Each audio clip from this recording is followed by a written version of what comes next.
আলহামদুলিল্লাহ, আলহামদুলিল্লাহ, আলহামদুলিল্লাহ। হাদিরানে মজলিস, মুসল্লিয়ানে কেরাম, সম্মানিত ভাই ও বোনেরা, আল্লাহ সুবহানাহু ওয়া তাআলা আমাদেরকে মাহে রমাদানে সিয়াম, কিয়াম, নেক আমলের প্রতিযোগিতা করার পর ওই ধারা ধরে রাখার তৌফিক এনায়েত করেছেন। আজও আমাদের অনেক ভাইয়েরা শাওয়ালের সিয়ামরত রয়েছেন, বাকিরা প্রস্তুতি নিচ্ছেন। আল্লাহ সুবহানাহু ওয়া তাআলা আমাদেরকে জুমার সালাতে হাজির হওয়ার তৌফিক এনায়েত করেছেন। আমরা নিরাপদে নির্বিঘ্নে মসজিদে আসতে পেরেছি। এর পূর্বে আল্লাহ সুবহানাহু ওয়া তাআলা আমাদেরকে ঈদ উপহার দিয়েছেন। আমরা ঈদের আনন্দ ভাগাভাগি করে নিয়েছি, যদিও সেই ঈদের আনন্দ অনেকের জন্যেই নিরানন্দে রূপান্তরিত হয়েছে। আল্লাহ সুবহানাহু ওয়া তাআলা কোরআনে কারিমে ইরশাদ করছেন, ওমা আসাবাকুম মিন মুসিবাত ফাবিমা কাসাবাত আইদিকুম ওয়া ইয়াফু আন কাসীর। তোমাদের যেই বিপদ আপদ মুসিবত যাই তোমাদের আসে, তো এই বিপদ আপদ মুসিবতের পিছনে এটা আল্লাহ সুবহানাহু ওয়া তাআলা জোর করে তোমাদের উপর চাপিয়ে দেন না। ফাবিমা কাসাবাত আইদিকুম, এটা হলো তোমাদের কৃতকর্মের অর্জিত ফল। ওয়াফু আন কাসির, তবে বাস্তবতা হলো আল্লাহ অধিকাংশগুলোই মাফ করে দেন। কৃতকর্ম অনুযায়ী যদি আল্লাহ সুবহানাহু ওয়া তাআলা পাকড়াও করতেন, তাহলে তারা আমাদের দুনিয়াতে বেঁচে থাকার কথা ছিল না। আল্লাহ সুবহানাহু ওয়া তাআলার কাছে তারপরও হাজারো অপরাধ, পাপ, ভুল, ভ্রান্তি, অন্যায়, জুলুম, নির্যাতন, সীমালঙ্ঘন যাই করি না কেন, এরপরেও আল্লাহ সুবহানাহু ওয়া তাআলার কাছে প্রতিনিয়ত আমরা ক্ষমা চাই, তওবা করি, আল্লাহর রহমত চাই। আল্লাহর দুনিয়ায় থাকি, আল্লাহর জীবিকা গ্রহণ করি। ছিলাম না, আল্লাহ দুনিয়াতে পাঠিয়েছেন। থাকবো না, আল্লাহর ইচ্ছাতেই চলে যেতে হবে। কেউ জানে না, মা তাদরি নাফসুম মাযা তাকসিবু গাদা, আগামীকাল আমার অবস্থা কি হবে এবং কোথায় আমার মৃত্যু হবে, এটা আল্লাহ সুবহানাহু ওয়া তাআলাই ভালো জানেন।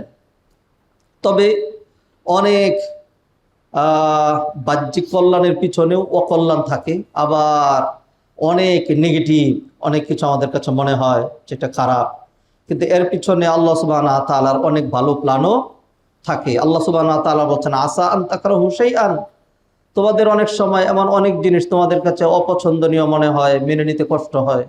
ওহু খায়রুল লাকুম, অথচ আল্লাহ সুবহানাহু ওয়া তাআলা এর মধ্যে তোমাদের জন্য কল্যাণ রেখেছেন। হ্যাঁ, ওয়াসা আন তুহিব্বু শাইআন, আর তোমরা অনেক জিনিস তোমরা এমন আছে তোমরা চাও, পছন্দ করো, অথচ তার মধ্যে তোমাদের কল্যাণ নাই। আমরা আল্লাহ সুবহানাহু ওয়া তাআলার কাছে দোয়া করছি, সকল কল্যাণের মালিক আল্লাহ সুবহানাহু ওয়া তাআলা, বিয়াদিহিল খাইর, কুলিল্লাহুম্মা মালিকাল মুলকি তুতিল মুলকা মান তাশা ওয়া তানজিউল মুলকা মিম্মান তাশা ওয়া তুইজ্জু মান তাশা ওয়া তুযিল্লু মান তাশা বিয়াদিকাল খাইর। ও আল্লাহ, ইজ্জতের মালিক আপনি, জিল্লতির মালিক আপনি, ক্ষমতার মালিক আপনি, সকল কিছুর মালিক আপনি, সকল কল্যাণ আপনার হাতে। আপনি আমাদের সবাইকে কল্যাণ আর কল্যাণে সমৃদ্ধ করে দেন।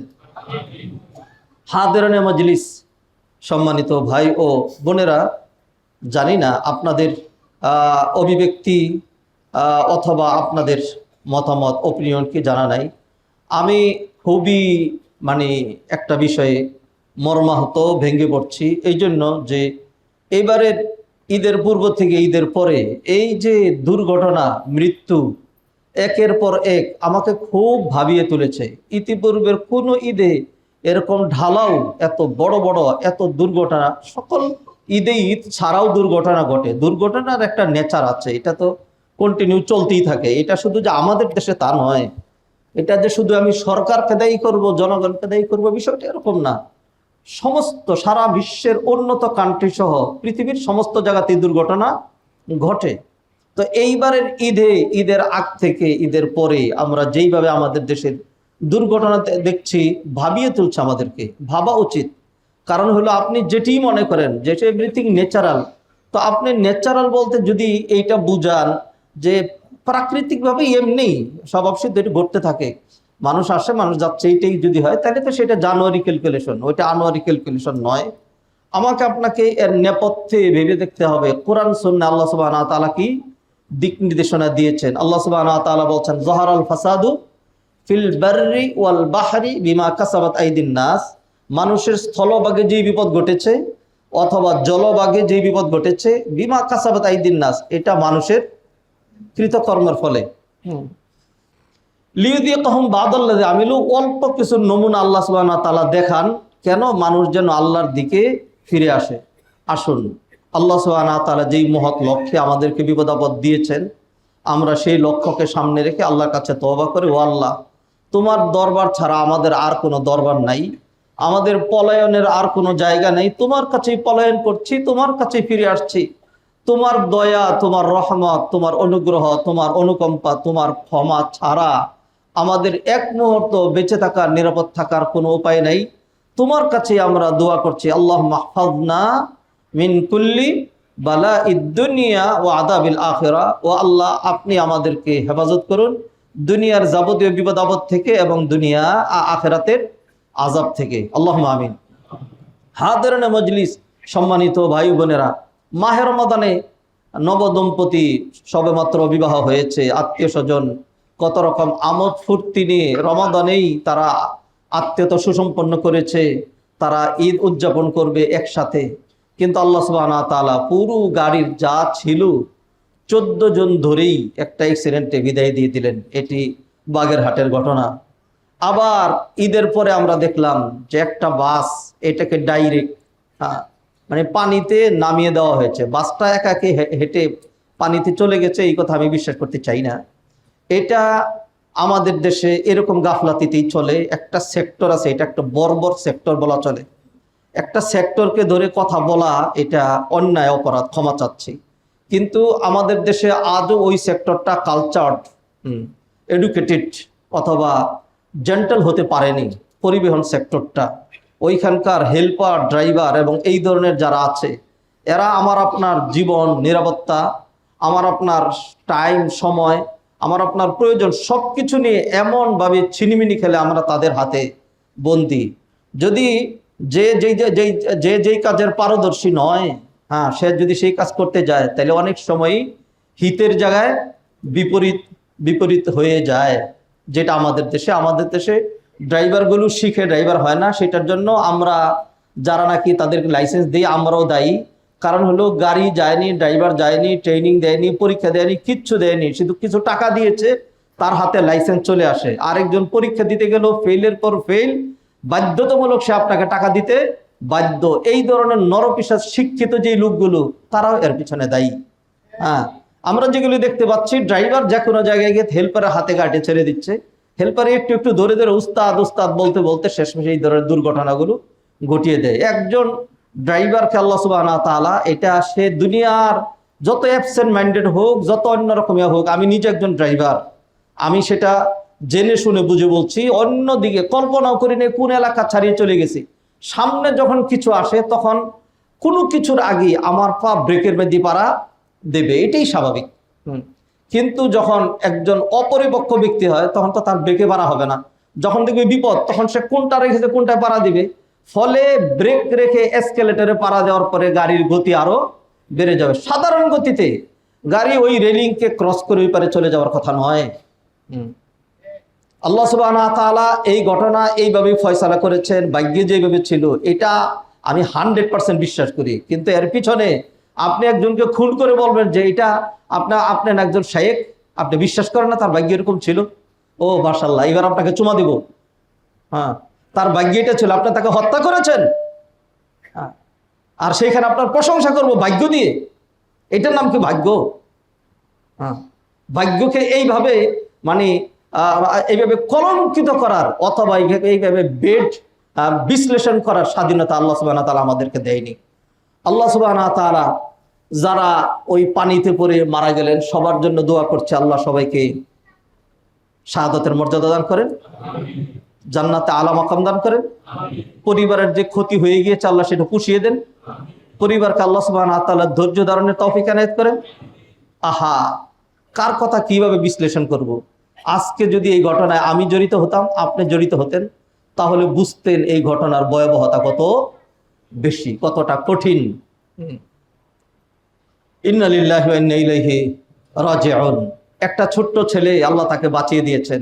কিছুদিন আগে সে তার বাবাকে বিদায় দিয়েছে, আর এইবার বাসের ভিতরে তার মা মা মা করে, সে যখন হাওয়া করে কান্নাকাটি করছিল, গগন বিদারী চিৎকারে দুমড়ে মুচড়ে আমাদের হৃদয়গুলো তখন ভেঙে যাচ্ছিল। আহারে, আল্লাহ সন্তানকে বাঁচিয়ে দিয়েছেন, তার বাবাকেও নিয়ে গেলেন আর তার মাকেও নিয়ে গেলেন। খুব কঠিন চিত্র। ঈদের পরে ফেরার পথে একেবারে এইভাবে প্রায় 40টা প্রাণ, ইন্নালিল্লাহ, 26টা লাশের কথা স্বীকার করা হয়েছে। এখনো 6টা লাশ পাওয়া যায়নি। আল্লাহ জানেন আর কয়েকজন আছে এর পিছনে। এর সংখ্যা কমুক, আমরা সেটাই চাই। যে সকল লাশ এখনো পাওয়া যায়নি, আল্লাহ সুবহানাহু ওয়া তাআলা লাশের মানে অবশিষ্ট যা আছে সেইটুকুন হলেও যেন দোয়া করছি, আল্লাহ যেন তাদের আত্মীয় স্বজনকে ফিরিয়ে দেন। হাঁটিকুটি হলেও আল্লাহ যেন ফিরিয়ে দেন। এইটুকুন তারা দাফন করে তারা যেন অন্তত একটু আত্মতৃপ্তি খুঁজে পায়। আল্লাহ সুবহানাহু ওয়া তাআলা যে লাশগুলো হারিয়ে গিয়েছে সেই লাশগুলো যেন আল্লাহ সুবহানাহু ওয়া তাআলা মিলিয়ে দেন। হাদরানে মজলিস, সম্মানিত ভাই ও বোনেরা, অ্যাক্সিডেন্ট হয়েছে, মানুষ মারা গিয়েছে, বাস দুর্ঘটনা ঘটেছে, অমুকখানে লঞ্চে অন্য মানুষকে কিমা বানিয়ে ফেলেছে, তারপরে হলো মাইক্রো অ্যাক্সিডেন্ট হয়েছে, অমুকখানে আগুন ধরেছে, মানুষ মারা গিয়েছে, স্বাভাবিক। তো এটা নিয়ে আপনারা তো কি, ইন্না লিল্লাহি ওয়া ইন্না ইলাইহি রাজিউন। ও ভাইয়েরা, ফামিনহুম মান কাদা নাহবাহু ওয়া মিনহুম মান ইয়ানতাযির। যারা চলে যাওয়ার তারা তো চলেই গিয়েছে। আমার আলোচনা ওই মাইয়েতদের জন্য না। I am not addressing themselves, I am addressing our self. এখানে আমার আপনার করণীয় কি আছে? আমি আর আপনি কি ধরে নিয়েছি, নিশ্চিত হয়ে গিয়েছি যে আমরা নিরাপদ আছি? আমরা এইভাবে যখন বাস ফেরিতে উঠবে তখন আর বাসের ভিতরে থাকবো না। মাশাআল্লাহ, কোথায় থাকবেন আপনি? বিল্ডিং এর ভিতরে থাকবেন?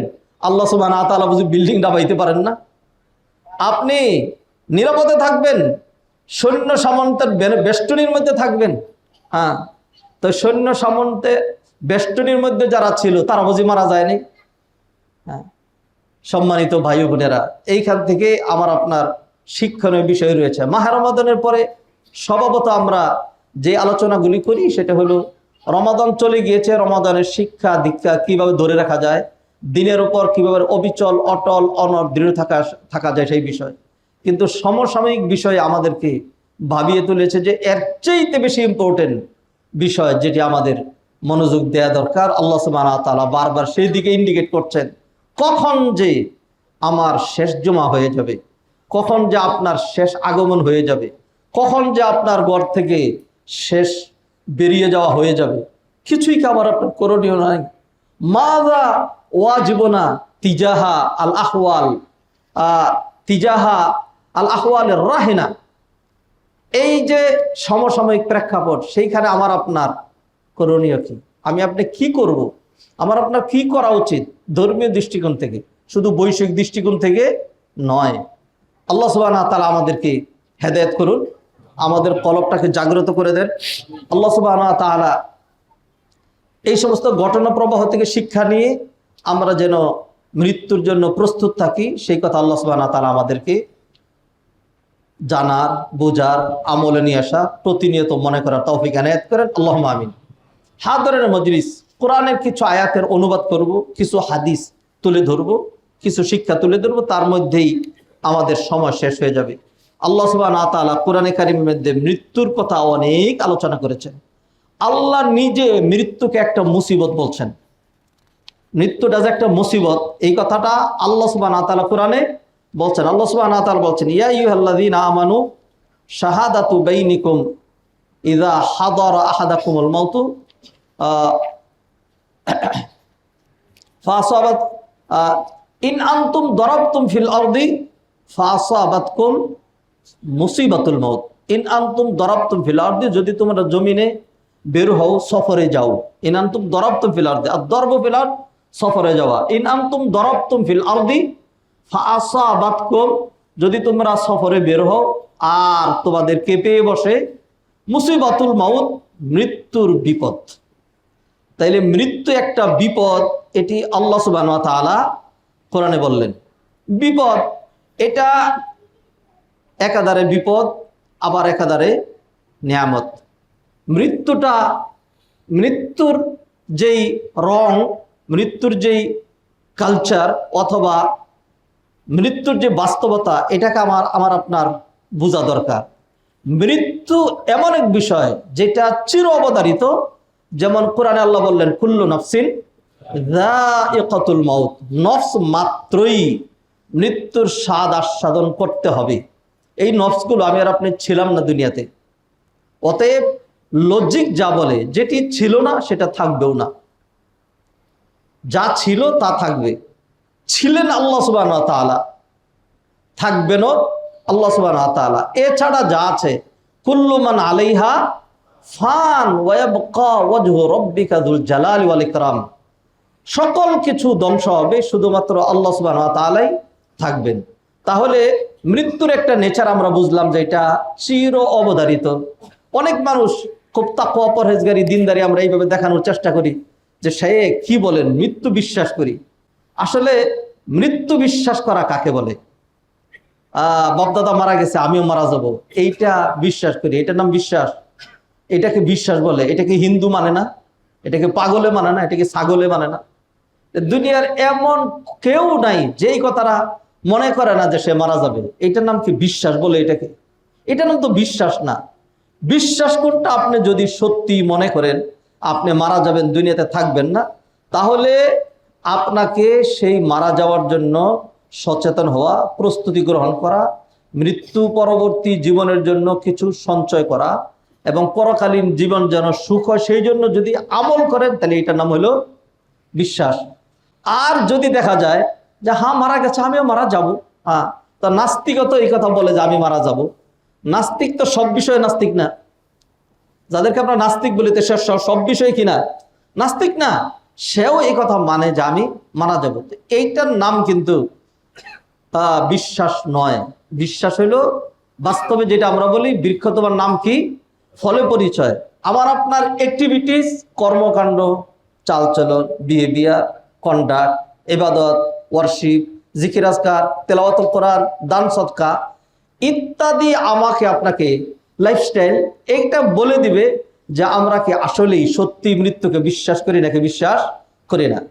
আলহামদুলিল্লাহ, আমরা যারা রমাদানের পরেও ইবাদত, আল্লাহর ঘর, মসজিদ, পরকালীন যাত্রা এইটা মনে করে দিনের উপর অবিচল, অটল, অনড়, দৃঢ় থাকার চেষ্টা করছি, এটা একটা দলিল, এটা একটা প্রমাণ যে আমরা মৃত্যু বিশ্বাস করি। সেই জন্যই সকল কিছুর মধ্যে দিয়েও ঈদের দিন আমরা সবার আগে ছুটে এসেছি ঈদগাহে।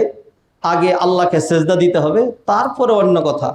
ঈদের খাওয়া দাওয়া, বেড়ানি, মেহমানদারি, মেহমান রিসিভ করা, কোথাও বেড়াইতে যাওয়া, আনুষঙ্গিক অন্যান্য যে সমস্ত আনন্দ, সেগুলো হলো পরের বিষয়। আমার প্রথম আনন্দের সূচনাই হবে আল্লাহকে সেজদা দেওয়ার মাধ্যমে। এটা একটা ভালো সাইন। আল্লাহ সুবহানাহু ওয়া তাআলা এইভাবে আমাদেরকে মৃত্যু পরবর্তী জগতের জন্য প্রস্তুতি গ্রহণ করার তৌফিক এনায়েত করেন। হাদিরান মজলিস, সম্মানিত ভাই বোনেরা, মৃত্যু অবধারিত, মৃত্যু আসবে, এটা একটা মৃত্যুর নেচার। 2 নাম্বার, মৃত্যু কার, কখন, কোথায়, কোন মুহূর্তে, কোন কন্ডিশনে, কোন সিচুয়েশনে আসবে, এটা নো বডি নোজ, কেউ কখনোই কোনোভাবে জানে না। যেই বাবা গাড়ি থেকে নেমে গেল, তার মেয়েটা গাড়িতে বসা, সে যদি জানতো কোনো ভাবে বাসটা পড়ে যাওয়ার, অ্যাক্সিডেন্ট হওয়ার 10% অথবা 5% অথবা 1% সম্ভাবনা আছে, এরকম যদি মনে করতো, তাহলে কি মনে করেন কোনো বাবা অথবা কোনো আত্মীয় তার অন্যান্যদেরকে বাসে রেখে তারপরে নামতো? সবাইকে নিয়ে নামতো।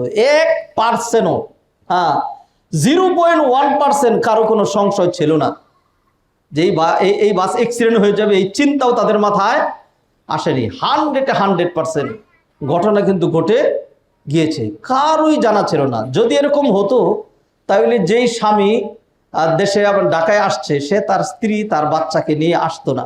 সে বলতো যদি মারা যেতেই হয় আমি একা মারা যাব, তোমরা বেঁচে থাকো। প্রতিটা বাবা বলতেন আমার মৃত্যু কিচ্ছু আসে যায় না, তোমাদেরকে আল্লাহ বাঁচিয়ে রাখুক। যেমন বাবারা এরকমই হয়ে থাকে সন্তানদের জন্য, যে আমার জীবনের সকল কষ্ট তো তোমাদের জন্যই, আল্লাহ সুবহানাহু ওয়া তাআলা তোমাদেরকে সুখে রাখুক, এইটা প্রতিটা বাবার চিন্তা। কিন্তু কারোই জানা ছিল না। তাহলে মৃত্যুর 2 নাম্বার যে বিষয়টা বলছি সেটা হলো কারো বিন্দু মাত্র জানা নাই, কে কখন কোথায় কিভাবে মারা যাবে এটা মোটেও জানা নাই। এই যে আমরা যে এসছি, আমরা তো আবার বাসায় ফিরবো, তো বাসায় কি 100% ফেরা হবে? আল্লাহ আমাদের সবাইকে নিরাপত্তা দিয়ে বাসায় ফিরিয়ে দেন, আল্লাহুম্মা আমিন। আবার আমাদেরকে আল্লাহর মসজিদে আনেন। এইভাবে আল্লাহ আমাদেরকে নেক হায়াত দেন, আমরা যেন নেক হায়াতের মাধ্যমে, নেক আমলের মাধ্যমে, দীর্ঘ হায়াতের মাধ্যমে, দীর্ঘ আমলের মাধ্যমে নিজের নাজাতটা যেন সুনিশ্চিত করতে পারি, নেক আমল যেন বেশি করতে পারি, সমাজের উপকার, রাষ্ট্রের উপকার, মানবতার উপকার, নিজের উপকার, নেক আমল ইত্যাদি বাড়িয়ে যেন ধন্য হতে পারে। আল্লাহ আমাদেরকে সেই তৌফিক এনায়েত করেন। সারাক্ষণ বিশ্বাস করুন, যদি মৃত্যুর কথা, মৃত্যু মৃত্যু মৃত্যু মৃত্যু আলোচনা করতেই থাকেন, তবু আপনি মৃত্যুকে পাবেন না। যদি সারাক্ষণ ডাকতে পারেন, মালাকুল মউত, ও মৃত্যু, ও আজরাইল। কত মানুষ এরকম দেখছি অনেক গ্রামের মধ্যে, তিরস্কারই হোক, বুঝার কারণে হোক, না বুঝার কারণে হোক, অজ্ঞতার কারণে হোক, জাহালাতের কারণে হোক, হ্যাঁ, আজরাইল আমারে চোখে দেখে না, এরকম করে, আজরাইল আমারে চোখে দেখে না। মূর্খ মানুষগুলো অতি বৃদ্ধ, আজরাইল এত মানুষের আমারে চোখে দেখে না, আজরাইল তোমার দেখে না। হ্যাঁ, আপনি যতই এরকম আজরাইলকে তিরস্কার করা হোক অথবা আল্লাহকে বলা হোক, আল্লাহ সুবহানাহু ওয়া তাআলা এত অধৈর্য না, আর আজরাইল এত পাগল পারা না যে আপনার সময়ের আগেই আপনাকে পাকড়াও করবে। সারাক্ষণ যদি আমরা মৃত্যু মৃত্যু করতে থাকি, বিশ্বাস করেন মৃত্যু হওয়ার 1 সেকেন্ড আগে মৃত্যু আসবে না। আর যদি একদম বাইপাস করে যে সাবধান, মৃত্যুর কথা মুখ দিয়ে আনবেন না, এই কুলক্ষণের কথা মুখ দিয়ে আনতে নেই। আমাদের দেশে আবার ওই যে লক্ষ্মী কুলক্ষী আছে না, হ্যাঁ, হিন্দুয়ানি কালচারে তো আমরা অভ্যস্ত, ভাষার মধ্যে, সব কিছুর মধ্যে, চালচলনে, বিয়ের মধ্যে, অনেক কিছুতে আমাদের হিন্দুয়ানি কালচার আছে। তো এই কুলক্ষণের কথা মুখ দিয়ে আনতে নেই, শব্দ রস, এই কথা কইতে হয় না। হ্যাঁ, আপনি যতই মৃত্যুর কথা ভুলে থাকেন না কেন, ঠিক সময় মতো মৃত্যু আপনার কাছে হাজিরা দিবেই। হাজারনে মজলিস, সম্মানিত ভাই ও বোনেরা, মুসল্লিয়ানে কেরাম, অতএব যদি এইটাই আমার আপনার সত্যিকার ঈমান বিশ্বাস হয় যে আল্লাহ চিরস্থায়ী করে দুনিয়াতে পাঠাননি, চলেই যেতে হবে, যে কোনো জায়গায় কোথায় যে মারা যাব এটা কারো জানা নাই। একজন মানুষ জন্ম হলো ঢাকায়, তার মৃত্যু হয় মক্কায়। হ্যাঁ, তাহলে জন্ম ঢাকায়, মৃত্যু মক্কায়। হ্যাঁ, আরেকজন মানুষের জন্ম গ্রামে, মৃত্যু শহরে। আরেকজনের মানুষের জন্ম স্থলে, মৃত্যু জলে। এইভাবে কত মানুষকে কতভাবে কিভাবে যে আল্লাহ নির্ধারণ করে রেখেছেন, এইটা শুধু আল্লাহ জানেন। মা তাদরি নাফসুম মাযা তাকসিবু গাদা ওয়া মা তাদরি নাফসুম বিআইয়ি আরদিন তামুত, কখন কোথায় কিভাবে মারা যাবে এটা কারো জানা নাই। সম্মানিত ভাই বোনেরা, এই হলো মৃত্যুর কালার, মৃত্যুর নেচার, মৃত্যুর রং ঢং নিয়ে আলোচনা করছিলাম। একাধারে মৃত্যু নিয়ামত। আল্লাহ সুবহানাহু ওয়া তাআলা যদি মৃত্যুর ফয়সালা না করতেন, তাহলে আপনি দেখতেন দুনিয়াটাকে মানুষ কিভাবে নরক যে বানিয়ে ফেলতো, আরো কি পরিমাণ নরক যেত। যারা সবল, যারা শক্তিশালী, যারা ক্ষমতাধর, যারা অস্ত্রধারী, যাদের পাওয়ার আছে, অথবা যারা কি বলে যে যাদের হাতে পিস্তল আছে, বন্দুক আছে, মানুষের জীবন নিয়ে কি খেলতামশা। মাঝে মধ্যে এরকম লোমহর্ষক বর্ণনা দেখলে মনে হয় যে আসলে এরা কি আমাদের মতোই রক্ত মাংসের, দেখতে তো আমাদের মতো হয় এরকম মানুষ, নাকি হিংস্র ব্যগ্র সিংহ অথবা এরকম হিংস্র জন্তুর চেয়ে, অথবা কুত্তা শুয়োরের চেয়ে আরো নিকৃষ্ট। যারা এরকম মনে হয় যে যদি আমি একটা গুলি করি আর সেইখান থেকে রক্ত বেরিয়ে এসে আমার হাতে লাগে, তখন মানে এক ধরনের একটা ফিলিংস আসে, এরকম নাম সহ আমার মনে আছে। হ্যাঁ, এরকম ফিলিংস আসে যারা, আপনি তারাও মানুষ মনে করেন, এবং এর নেপথ্য যারা আছে তাদেরকেও মানুষ মনে করেন। ইন্না লিল্লাহি ওয়া ইন্না ইলাইহি রাজিউন। তো যদি আল্লাহ মৃত্যু না রাখতেন, তাইলে তো আমরা কথাই বলতে পারতাম না, দুনিয়াতে চলতেই পারতাম না। সাধারণ মানুষগুলোকে একবারে শেষ করে তারা এমন একটা রাজ্য কায়েম করতে, এই ধরনের মানুষের তো সারা বিশ্বময় অভাব নাই। তাহলে সেই জন্য আল্লাহ সুবহানাহু ওয়া তাআলা যে একটা মৃত্যুর ফয়সালা রাখছেন, এইটাও একটা নেয়ামত। কারণ হলো আপনার জীবনের যত দুঃখ থাকুক, দুনিয়ার দুঃখ দুঃখ না, দুঃখটা কি হয়ে যাবে, শেষ হয়ে যাবে মৃত্যুর মাধ্যমে, এটা শেষ হয়ে যাবে। Death lays his icy hand on kings, scepter and crown must tumble down, and in the dust they fall.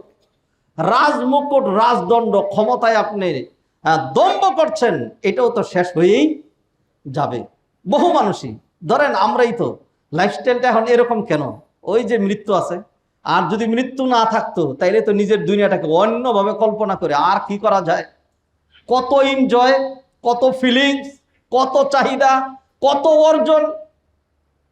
বহু মানুষ এরকম করার চেষ্টা করতো। সেই জন্য বলছি, আল্লাহ সুবহানাহু ওয়া তাআলা যেই মৃত্যুকে মুসিবত বললেন, আর যেই মৃত্যু সবার জন্য অবধারিত করলেন, আর যেই মৃত্যুকে আল্লাহ সুবহানাহু ওয়া তাআলা অজানা রেখে দিলেন, এই মৃত্যুকে অজানা রেখে মৃত্যুর ফয়সালা, আল্লাহ যে মৃত্যুর ব্যবস্থা রেখেছেন এটা একটা নিয়ামত, আর আল্লাহ যে মৃত্যুকে অজানা রেখেছেন এটা দ্বিতীয় আর একটা নিয়ামত। যদি জানা থাকতো যে আমার এতটার সময় ঠিক ওই মুহূর্তে আমার ওই জায়গায় গেলে মৃত্যু হয়ে যাবে, আমি আর 1.5 ঘন্টা আছি, আমি আর 3 মিনিট আছি, যদি এরকম মানুষের জানা থাকতো তাহলে তার জীবনটা কত দুর্বিষহ, কত কষ্টের হতো। তাহলে এই যে মৃত্যু যে আছে, এই মৃত্যুর ফয়সালাটা একটা নিয়ামত, এবং মৃত্যুকে যে আল্লাহ সুবহানাহু ওয়া তাআলা অজানা রেখেছেন এটা আরেকটা নিয়ামত। যেহেতু ছিলাম না সেই জন্য থাকবো না, এইটা হলো মূলনীতি, এটা হলো লজিক। অতএব সেই মৃত্যু আমার আপনার সকল স্বাদ আহ্লাদকে চুরমার করে শেষ করে দিবে। এই মৃত্যুকে ভুলে থাকার নয়, ভুলে যাওয়া যাবে না। তাই তো নবী মুহাম্মদুর রাসূলুল্লাহ সাল্লাল্লাহু আলাইহি ওয়াসাল্লাম হাদিসে ইরশাদ করছেন, হাদিস বর্ণনা করেছেন আবু হুরায়রা রাদিয়াল্লাহু তাআলা আনহু, ক্বালা রাসূলুল্লাহ সাল্লাল্লাহু আলাইহি ওয়াসাল্লাম আকসিরু যিকরা হাযিমিল লাযযাত, যেটা তোমার সকল স্বাদকে শেষ করে দিবে তার স্মরণ বেশি বেশি করবে। ইয়ানি আল মাউত, অর্থাৎ মৃত্যুর কথা। রাওয়াহু ইবনু মাজাহ ওয়া তিরমিজি ওয়া হাসানাহু, ইবনে মাজাহর হাদিস, তিরমিজির হাদিস, সহিহ হাদিস, ইবনে হিব্বানের হাদিস। অতএব এই মৃত্যুকে আমি আর আপনি যেন ভুলে না থাকি, মৃত্যুর কথা বারবার স্মরণ করতে হবে। যে কোনো আপনি একটা পাপ থেকে বেঁচে থাকার প্রধান হাতিয়ার হলো মৃত্যুর কথা মনে করা। সত্যিকার অর্থে যদি আপনি মানুষের মতো মনে করেন সর্বনাশ, এই মুহূর্তে আমার কি হইতে পারে, মৃত্যু হইতে পারে। ভাইজান, মৃত্যু হওয়ার জন্য বাস 60 ফুট পানির নিচে যাওয়ার দরকার নাই তো। মৃত্যু হওয়ার জন্য ঘরে আগুন ধরা দরকার নাই তো। মৃত্যু হওয়ার জন্য জমিন ডেবে যাওয়ার দরকার নাই তো। মৃত্যু হওয়ার জন্য প্রাইভেট কারের উপরে বাস উঠে গেছে, প্রাইভেট কারের 4 জনই মারা গিয়েছেন চট্টগ্রামের যে ঘটনা, এরকম দরকার নাই তো। মৃত্যু হওয়ার জন্য কিছু লাগে না, শুধু আল্লাহর ছোট্ট একটা অর্ডার, এই ব্লাড সঞ্চালনকারী নার্ভ একটু সংকুচিত হয়ে যাও। যখনই সংকুচিত হয়ে গেল আল্লাহর অর্ডারে, আপনি তখন শুধুমাত্র হয়তো সুযোগ হাত বুকে দিতেও পারেন অথবা নাও দিতে পারেন, আস্তে করে দেখবেন যে শেষ। ওয়াইজ সাহেব বক্তা আলোচনা করছিলেন, হঠাৎ করেই বলছে এই কারেন্ট, এই শর্ট লাগছে। আহারে, মৃত্যুর শক তাকে। আল্লাহ সুবহানাহু ওয়া তাআলা খুব মানুষকে দিনের কথা শোনাচ্ছিলেন, এই মুহূর্তে তার মৃত্যু। আল্লাহ তার জন্য নেক মৃত্যু মঞ্জুর করুন। এই ধরনের সাইনগুলো ভালো। ওইখানেই তিনি মারা গেলেন। একজন কারি সাহেব সুমিষ্ট কণ্ঠে কেরাতে টান দিয়েছেন, আর এই অবস্থায় টানের মধ্যেই তিনি আল্লাহর ডাকে সাড়া দিয়ে চলে গেলেন। এই দৃশ্যগুলো আপনার দেখেন না? একজন নর্তকী নাচতে গিয়ে ড্যান্স দিচ্ছিল, এরপরে যখন শুয়ে পড়ছে মানুষ হাসি দিছে একটা, যে মাশাল্লাহ, এইটাও মনে হয় তার ড্যান্সেরই একটা পার্ট। পরে দেখা গেছে যে এই যে শুইছে যে আর জীবনে কোনোদিন ওঠে না। একজন ফুটবলার বল নিয়ে দৌড় দিয়েছে, এই দৌড়টাই ছিল তার শেষ দৌড়। পড়ছে তো পড়ছে, শুধু পড়ছে না, পড়ছে আর মরছে। এই ধরনের কত চিত্র, কত কি আমাদের জানা আছে। কিছুই হয় নাই, একেবারে হাইফাই পোশাক পরে অফিসে যাচ্ছে, বিশাল বড় মিটিংয়ে যাচ্ছে, হঠাৎ করেই জুতা পায়ে দেওয়ার আগে দিয়া এরকম বুকের মধ্যে একটা দেওয়ার পরে শেষ, এইখানেই পড়ে গেছে। এরকম করে আল্লাহ যদি আপনার ব্রেইনের একটা নার্ভ একটু টাইট দিয়ে দেন, একটা হার্টের একটা নার্ভ টাইট করে দিয়ে দেন, অথবা ব্লাড সার্কুলেশনে একটু ব্যাঘাত করে দেন, এইখানেই তো আপনি শেষ। মানুষ যদি এই কথাগুলো মনে করে যে কোনো মুহূর্তে, একটা সেকেন্ডের কোনো বিশ্বাস নাই, আমি যে পাপের মধ্যে হাবুডুবু খাচ্ছি, আমি যে ষড়যন্ত্রের মধ্যে হাবুডুবু খাচ্ছি, আমি যে আরেকজনের পিছনে লেগে আছি, আমি যে গীবত তৎপরতার মধ্যে আছি, আমি যে পচা রাজনীতির মধ্যে আছি, আমি যে কূটনীতির মধ্যে আছি, আমি যে খবিসাবির মধ্যে আছি, এই মুহূর্তেই যদি আমার মৃত্যু হয়ে যায় তাহলে কি অবস্থা হবে? যেই নর্তকী ড্যান্স দিতে গিয়ে এইভাবে মারা গেল, আমি দোয়া করছি আল্লাহ তারও মাফ করে দেন। আল্লাহ যদি কাউকে মাফ করে দেয়, আল্লাহই ভালো জানেন।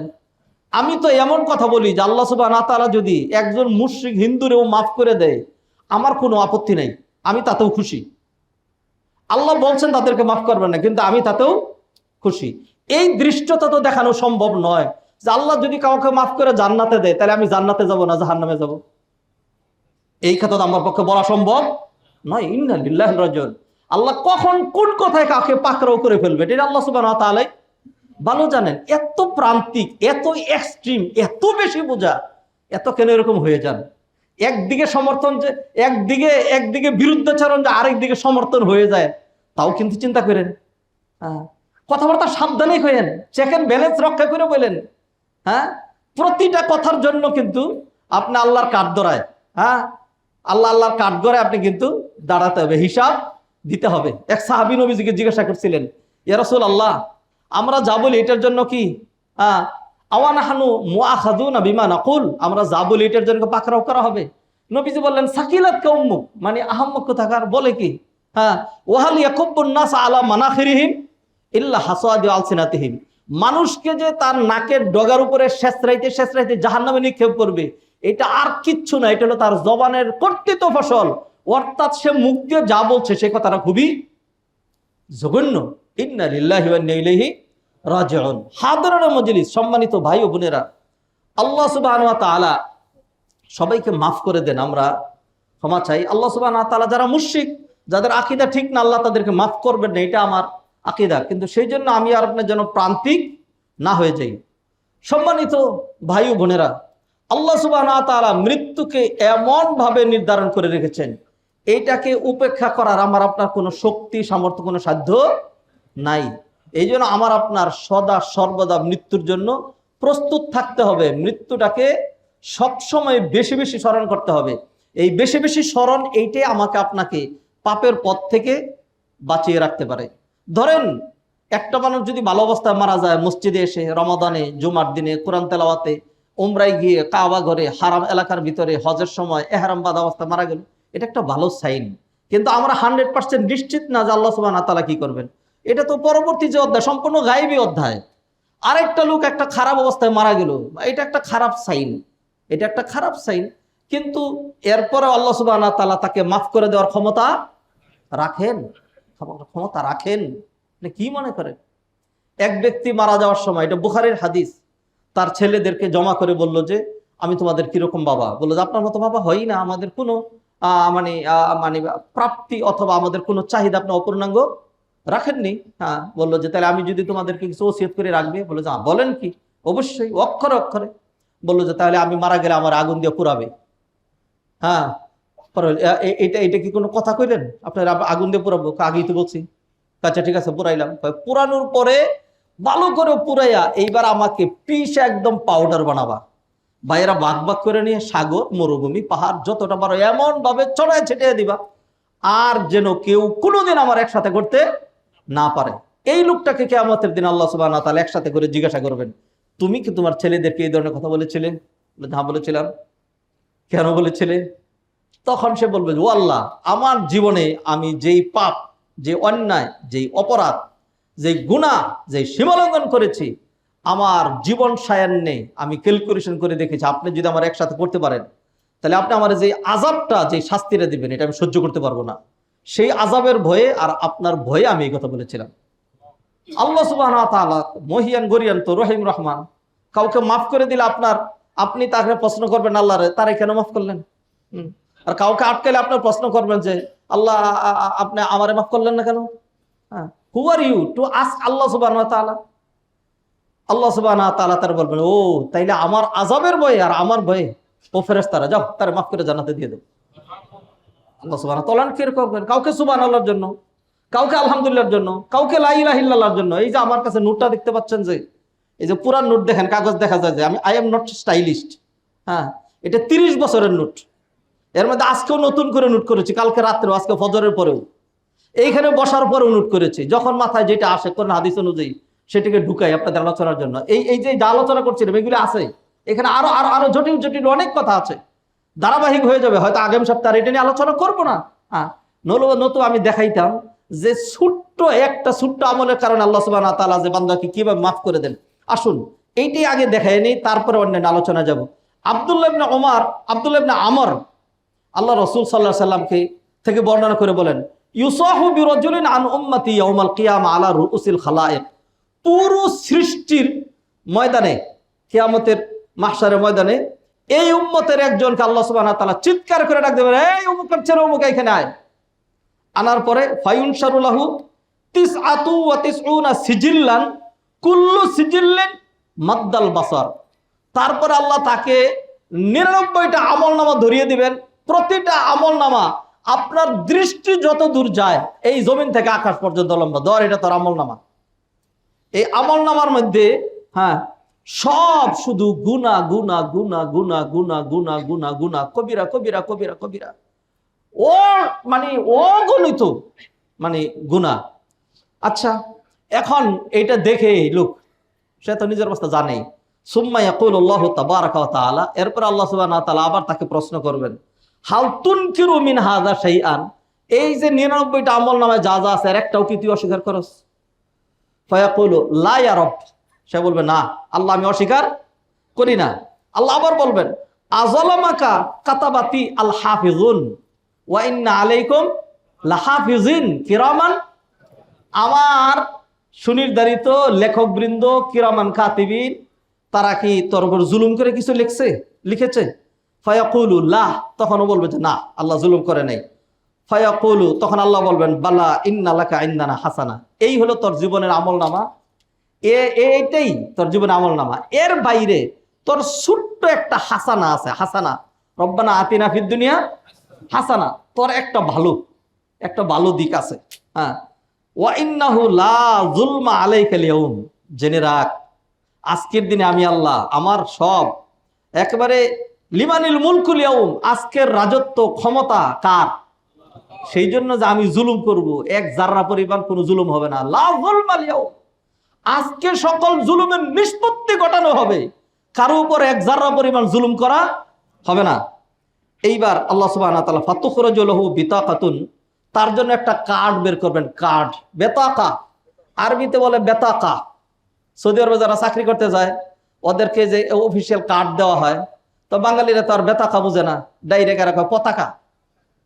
পতাকা, এই যে পতাকা, এরকম যেরকম বেতাকা, এরকম একটা কার্ড দেওয়া হবে, কার্ড। এটা আল্লাহ তারে ধরাই দিবেন। 99টা আমলনামা জমিন থেকে আকাশ পর্যন্ত লম্বা লম্বা, এর এগেইনস্টে আল্লাহ একটা কার্ড দিবেন। তো বান্দা তখন আশ্চর্য বলবে যে আল্লাহ মা হাযিহিল বেতাকা, এইটা আবার কিসের কার্ড? এইটা আবার কিসের কার্ড? এই কার্ড দিয়ে কি হবে? তখন আল্লাহ সুবহানাহু ওয়া তাআলা আবার বলবেন, না তোর উপর কোনো জুলুম করা হবে না। এরপরে বেতাকা বের করে দেবেন, ফিহা, এই কার্ডের মধ্যে লেখা আছে আশহাদু আল্লাহ ইলাহা ইল্লাল্লাহ ওয়া আন্না মুহাম্মাদান আবদুহু ওয়া রাসূলুহু, এইটা লেখা। ফায়াকুলু ইয়া রাব্বি মা হাযিহিল বিতাকা, এইটা কিসের কার্ড? মা হাযিহি সিজিল্লাত, এই 99টা লম্বা লম্বা আমলনামার সাথে। ফায়াকুলু ইন্নাকা লা তুযলাম, আল্লাহ বলবেন বান্দারে ভয় করিস না, তোর উপর জুলুম করা হবে না। ফাতুদাউ সিজিল্লাত ফি কিফাতিন, 99টা গুনার যে আমলনামা এটা বাম দিকের পাল্লায় দেওয়া হবে, আর ওয়াল বিতাকাতু ফি কিফাতিন, আর এই কার্ডটা দেওয়া হবে ডান দিকের পাল্লায়। ফাতাশাতিস সিজিল্লাত ওয়া সাকুলাতিল বিতাকা, রাওয়াহু ইবনু মাজাহ ওয়াল হাকিম। এরপরে দেখা যাবে যে ওই দিন 99টা গুনার আমলনামা, এটা সবটা সহ যে পাল্লা, এর এগেইনস্টে যখনই আশহাদু আল্লা ইলাহা ইল্লাল্লাহ ওয়া আন্না মুহাম্মাদান রাসূলুল্লাহ এটা যে দেওয়া হয়েছে, এটা দেওয়ার সাথে সাথেই এটা এত জোরে নিচে যাবে, জুড়ে যদি পাতলাটা আস্তে আস্তে যায়, ধরেন একদিকে কি আছে, একদিকে 10 কেজি আরেক দিকে 20 কেজি, তাহলে 20 কেজিটা বাড়ি হয়ে যাবে। তাই বলে 10 কেজিটা পাল্লা থেকে পড়ে যাবে না, পাল্লার মধ্যেই থাকবে। কিন্তু যদি ধরেন পাল্লাটা এত উঁচার মধ্যে, তো এখন একদিকে আছে ধরেন ছোট্ট একটা পাথর, যেটার ওয়েট ধরেন আধা কেজি, আর এর সাথে সাথে বিদ্যুৎ ব্যাগে যদি ডান দিকের পাল্লায় 10 টন একসাথে উঠাইয়া দেন, তাহলে 10 টনের ভারে এই পাল্লা যেই জুড়ে নিচে নামবে, ঠিক ওই পরিমাণ গতিতে বাম দিকের পাল্লাটা উপরের দিকে উঠবে, ফলে পাথরটা আর এটার মধ্যে থাকতে পারবে না, এটা উড়ে চলে যাবে। তো এই হাদিসের যে ভাষা, ফাতাশাতিস সিজিল্লাত, যখন ওই যে কালিমার বেতাকাটা যখন ডান দিকের পাল্লা দেওয়া হবে, এটা এত ভারী হবে আর এত জোরে নিচে যাবে যে এইটার ভারের কারণে বাম দিকের যে গুনাহগুলো ছিল এগুলো উড়ে চলে যাবে। তাইলে আল্লাহ সুবহানাহু ওয়া তাআলা আলা কুল্লি শাইইন কাদির, কাকে যে তাই বলে আপনি যে মনে করছেন যে খালি এটাই চলবে, তো এই হাদিসকে আমরা পড়ি নাই, এই হাদিসকে আমরা পড়াই না, তাইলে রমাদানের রোজা রাখার দরকার ছিল, আজকের জুমার নামাজ পড়া দরকার ছিল। আহা, এত জীবনের সব আমলের পরে আল্লাহ যদি বইলে ফেলেন তুই তো এটা করছিলি, খতিবগিরি করছিলি, খুতবা দিছিলি, তুই তো এটা তোরে জাহির করার জন্য, পয়সা পাওয়ার জন্য। আর তুই যে মসজিদের খেদমত করছিলি সেখানে তোর এই ছিল, তুই যে দান সৎকার করেছিলি তোর, এইভাবে তো আল্লাহ সুবহানাহু ওয়া তাআলা কত মানুষকে যে পাকড়াও করবেন।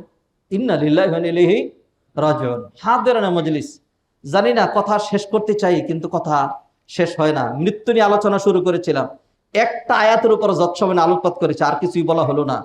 আল্লাহ সুবহানাহু ওয়া তাআলা এইভাবে কি সুন্দর করে নবীজিকে সম্বোধন করে বলছেন, ইন্নাকা মাইয়াতুন ওয়া ইন্নাহুম মাইয়াতুন। ও নবী মুহাম্মদ, আপনি যে সাইয়্যিদুল মুরসালিন, মানে সৃষ্টির মধ্যে আপনার চেয়ে বেশি প্রিয় তো আমার কাছে আর কিছুই নাই। সেই নবীজিকে আল্লাহ বলছেন ইন্নাকা মাইয়িত, ও নবী আপনিও মারা যাবেন। নবীজি সাল্লাল্লাহু আলাইহি সাল্লাম মাত্র ১৫০০ বছর বাঁচছিলেন, এর বেশি তো বাঁচেন নাই। হ্যাঁ, ইন্না লিল্লাহি ওয়া ইন্না ইলাইহি রাজিউন। নবীজি সাল্লাল্লাহু আলাইহি সাল্লামকে আল্লাহ সুবহানাহু ওয়া তাআলা ৬৩ বছর পূর্ণ করার নাই, ৬২তে মৃত্যু দিয়ে দিলেন। নবীজি সাল্লাল্লাহু আলাইহি ওয়াসাল্লাম 22.৫ বছর নবী ছিলেন। ইসলাম বাংলাদেশে আসে নাই, পাকিস্তানে আসে নাই, আফগানিস্তানে আসে নাই, আমেরিকায় যায় নাই, হ্যাঁ, আফ্রিকার দিক দিগন্তে পৌঁছায় নাই। আল্লাহ সুবহানাহু ওয়া তাআলা প্রয়োজন পূর্ণ করে ফেলেছেন, আল্লাহ দায়িত্ব নিয়েছেন। আলহামদুলিল্লাহ, সেই কোরআনের হাফেজ বাংলাদেশে ভর্তি। হ্যাঁ, সেই কোরআনের হাফেজ জাপানে অসংখ্য। হ্যাঁ, সারা বিশ্বময় আল্লাহ দায়িত্ব নিয়েছেন। হাদিরানে মজলিস, আল্লাহ নবীজিকে বলেন, ও নবী আপনিও মারা যাবেন, ওয়া ইন্নাহুম মাইয়িতুন, আর তারাও মারা যাবে। তো মৃত্যুকে উপেক্ষা করার কোনো সাধ্য নাই। একজন মানুষ সে কতটুকুন মুত্তাকি আর কতটুকুন মানে দুনিয়াদার, এইটা বোঝা যাবে তার মৃত্যুর আলোচনা দিয়া। যে মৃত্যুকে পিছনে রাখে, অন্য সব দিনদারি মেনটেন করে, মৃত্যুর কথা সামনে আনে না, তার দিনদারি নাই। আর যে ব্যক্তি তার মৃত্যুকে বারবার সামনে রাখে, এটা হলো দিনদারির একটা বড় ধরনের সাইন। আমার মনে হয় আগামী জুমাতে আরো কিছু কথা বলা লাগবে। গড়ি আমাকে ওয়ার্নিং দিচ্ছে, অনেক কথাই বলেছি, আরো কিছু কথা সংযোজন করা দরকার। তবে ফিনিশিং এ যেতে হচ্ছে সময়ের কারণে। হাদিরানে মজলিস, এটি শাওয়াল মাস, এটি শাওয়াল মাস। শাওয়াল মাসের কিছু আমল আছে। নবীজি সাল্লাল্লাহু আলাইহি ওয়াসাল্লাম বলেছেন, মান সামা রমাদান সুম্মা আতবাহু বিসিত্তিন মিন শাওয়াল ফাকান্নামা সামা দাহরা কুল্লা। যে ব্যক্তি রমাদানে সিয়াম পালন করার পরে শাওয়াল মাস পুরোটা মিলিয়ে মাত্র 6টা রোজা রাখে, তার উদাহরণ এরকম সে যেন সারা বছর রোজা রাখলো। এটার একটা ব্যাখ্যা। আরেকটা হলো ফাকান্নামা সামা দাহার। দাহার মানে যুগ। যুগ কাকে বলা হয়? আমরা বাংলায় বলি 12 বছরে এক যুগ, আরবিতে যুগ হয় 100 বছরে। আর দাহরু মানে একেবারে 100 বছর। মানে এর অর্থ হলো সে যেন আল্লাহর আদেশ এমন ভাবে মেনে নিয়েছে, রমাদানের 30টা রাখছে, আবার শাওয়ালের আরো 6টা রাখছে, ফলে আল্লাহ খুশি হয়ে তাকে যে সবটা দিবেন, এটা 100, 200, 300, 400, 500 বছরের সওয়াবের সমান। এই 6টা রোজা আমরা যেন বাদ না দেই। মায়েরা, মেয়েরা, বোনেরা, ও মায়েরা, আপনার মেয়েদের যে বাংতি রোজাগুলো কাজা করাইতে শুরু করে দেন। হ্যাঁ, সেগুলি করুক, আপনিও সেগুলি করেন। মহিলারা একটু বেশি করে রোজা রাখেন। ওলামায়ের ওলামায়ে কেরামের দুটো মত আছে। একদল ওলামায়ে কেরাম বিশেষ করে আরব কান্ট্রির ওলামায়ে কেরাম যেটি প্রাধান্য দিচ্ছেন, তারা বলছেন মায়েরা, মেয়েরা যাদের রমাদানের রোজা কাজা আছে, অথবা ভাইদের রোগের কারণে, সফরের কারণে যে কাজা রোজাগুলো আছে, এই কাজা রোজাগুলো আগে ফিল আপ না করে শাওয়ালের রোজা রাখতে পারবে না। কারণ কি? কারণ নবীজি বলছেন, মান সামা রমাদান, যে রমাদানের সিয়াম পূর্ণ করলো সে তো পূর্ণই করে নাই, ফলে তার শাওয়ালের রোজার অস্তিত্বই আসে নাই। এটা হলো একটা মতামত। তাহলে সিয়াম রমাদানের আগে পূর্ণ করা লাগবে, তারপরে সেটার পূর্ণতা আসবে। আপনারা সেই বাংতিগুলো রোজা রাখেন। আর আমরা যারা রমাদানের ওভারঅল যারা 30টা রোজা রেখেছি, আমরা তো এখন 6টা রাখলেই হয়, 6টা রাখলেই হয়। এই 6টা রোজা যেন আমরা রাখি। আল্লাহ আমাদেরকে তৌফিক এনায়েত করেন। সম্মানিত ভাই বোনেরা, দোয়া করছি রমাদানের আগে, রমাদানের পরে যারা অ্যাক্সিডেন্টে, দুর্ঘটনায় যে কোনোভাবে দুনিয়া থেকে চলে গিয়েছেন, তাদের পরিবারকে সান্ত্বনা দেন। এইভাবেই আল্লাহ সুবহানাহু ওয়া তাআলার পক্ষ থেকে ফয়সালা ছিল, আল্লাহ যেন তাদেরকে মাফ করে দেন। তাদের এই মৃত্যুতে পুরো দেশবাসী আমরা হতভম্ব, আমরা তাদের জন্য দোয়া করছি। হইতে পারে এই দোয়ার কারণে আল্লাহ সুবহানাহু ওয়া তাআলা তাদেরকে মাফ করে দিবেন। আর আল্লাহ যদি মাফ করে তাদেরকে জান্নাতে দিয়ে দেয়, তাহলে আলহামদুলিল্লাহ। 10 বছর বেশি বাঁচলে কি লাভ হইতো? হ্যাঁ, মারা তো যেতেই হবে। আসুন আমি আর আপনি এখান থেকে প্রস্তুতি গ্রহণ করে নিজের জীবনটাকে একটু শুধরিয়ে ফেলি, আমলের ধারাটা ধরে রাখি। 2 দিনের দুনিয়া, কি হবে অহংকার দিয়ে? কি হবে বিত্ত, বৈভব, ক্ষমতা, কর্তৃত্ব, রাজনীতি, পেটনীতি, কূটনীতি, জমিদারি, বাহাদুরি? কিচ্ছু হবে না, কিচ্ছু লাভ নাই। চলেই যেতে হবে। চুয়া হেঙ্গে রফতান কুনাদ জানে পাক চেবর তখতে মুরদান। চেবর রুইয়ে খাক। জানটা যখন বেরিয়ে যাবে, রাজ সিংহাসনে শুয়ে শুয়ে আরামে মারা গেলেন, অথবা দুলার তখ্তের উপরে মাটির মধ্যে শুয়ে শুয়ে মারা গেলেন, ইকুয়াল, কোনো পার্থক্য নাই। আসুন মৃত্যুর কথা স্মরণ করে নিজের যে লাগামটা এটাকে টেনে ধরি। মনে রাখবেন, আমার আপনার দুইটা বড় শত্রু আছে। একটা হলো আর শত্রু উল খারিজি, শত্রু তো বুঝেন, আল আদু, আল খারিজি একটা বাহিরের শত্রু, আরেকটা হলো ভিতরের শত্রু। নিঃসন্দেহে আপনারা জানেন বাহিরের শত্রু চাইতে ভিতরের শত্রু বেশি মারাত্মক। এই যে ইরানের বড় বড় মানে সেনা কমান্ডার, তারপরে খুমেনি সহ যারা মারা গেছে, বাহিরের শত্রুর কারণে না, ভিতরের শত্রুর কারণে। একবারে নিখুঁত, এইখানে ইসরায়েলের দালাল ছিল, চর ছিল, একবারে নিখুঁত ম্যাপ দিয়ে দিছে, একদম এমুক জায়গাত আছে, আক্রমণ করে দেওয়া শেষ। হ্যাঁ, আমার আপনার, আমি ওই যুদ্ধের ময়দানে যাইনি, উদাহরণ নিয়ে এসছি আপনাকে বোঝানোর জন্য। হ্যাঁ, আমাদের দুইটা শত্রু, একটা হলো শয়তান, ইন্না শাইতানা লাকুম আদুউন ফাত্তাখিযু আদুওয়া, এটা হলো খারিজি, এটা বাহিরের শত্রু। আরেকটা শত্রু হলো দাখিলি, এটা হলো নফস। ওমা উবাররিউ নাফসি ইন্নান নাফসা লাআম্মারাতুম বিসসু। এই দুই শত্রুর মধ্যে বড় শত্রু কোনটা? নফস। নফসের লাগাম টেনে ধরুন, টানা টেনে ধরতেই হবে, ছেড়ে দেওয়া যাবেই না। হ্যাঁ, আল্লাহ সুবহানাহু ওয়া তাআলা আমাদেরকে নফসের লাগাম টেনে ধরার তৌফিক এনায়েত করেন। শয়তান আমাদেরকে বাধ্য করে না, ওয়াসওয়াসা দেয়, আল্লাযী ইউওয়াসউইসু ফি সুদুরিন নাস, এই নফস আমাদেরকে বাধ্য করে, সে বাস্তবায়নকারী।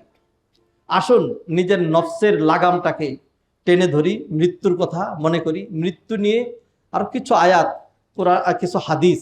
আর আজকেও যা নোট করলাম, আমার আপনার করণীয় কাজকে আমরা কি করব কিছুই বলা হয়নি, ভূমিকাতেই এতগুলো কথা চলে গেল। আগামী সপ্তাহে ইনশাআল্লাহ আমার আপনার করণীয় কাজ কি করতে হবে প্রতিনিয়ত। হ্যাঁ, ধরেন মরে, তারা যেরকম মরে গেছে আমরাও মরে যেতে পারি, মরে যদি জান্নাতবাসী হয়ে যাই তাহলে তার কোনো অসুবিধা নাই। আমার আজকেও বাসায় ফেরার কোনো দরকার নাই, আমার বহু কাজ বাকি, আমার পরিবারের কাজ বাকি, আমার ছেলের কাজ বাকি, মেয়ের কাজ বাকি, ভাইয়ের কাজ বাকি, বাসার কাজ বাকি, হ্যাঁ, টাকার কাজ বাকি, সব কিছু বাকি, এরকম সারা জীবন বাকিই থাকে। হ্যাঁ, এগুলি ফিল আপ করার দরকার নেই, কিছুই দরকার নেই। হ্যাঁ, খালি একটা শর্ত বারবার বলি যে আল্লাহ যদি আমার ইমানের সাথে মৃত্যু দেয় আর যদি জান্নাত দেয়, তাহলে আমার চাইতে বড় মাস্তান আর কি। আল্লাহু আকবার, বড় কপালওয়ালা। দোয়া করছে আল্লাহ আমাদের সবাইকে যেন খাতেমা বিল খায়র নসিব করেন, আল্লাহ যেন আমাদেরকে ইমানের সাথে মৃত্যু দেন, আল্লাহ যেন আমাদেরকে মৃত্যুর জন্য প্রস্তুত থাকার তৌফিক এনায়েত করেন, আল্লাহ যাদেরকে মৃত্যু দিলেন আল্লাহ যেন তাদেরকে জান্নাতবাসী করেন। আকুলু কওলি হাযা ওয়া আস্তাগফিরুল্লাহ লি ওয়া লাকুম ওয়া লিসাইরিল মুসলিমিন ফাস্তাগফিরুহু ইন্নাহুল গফুরুর রহিম।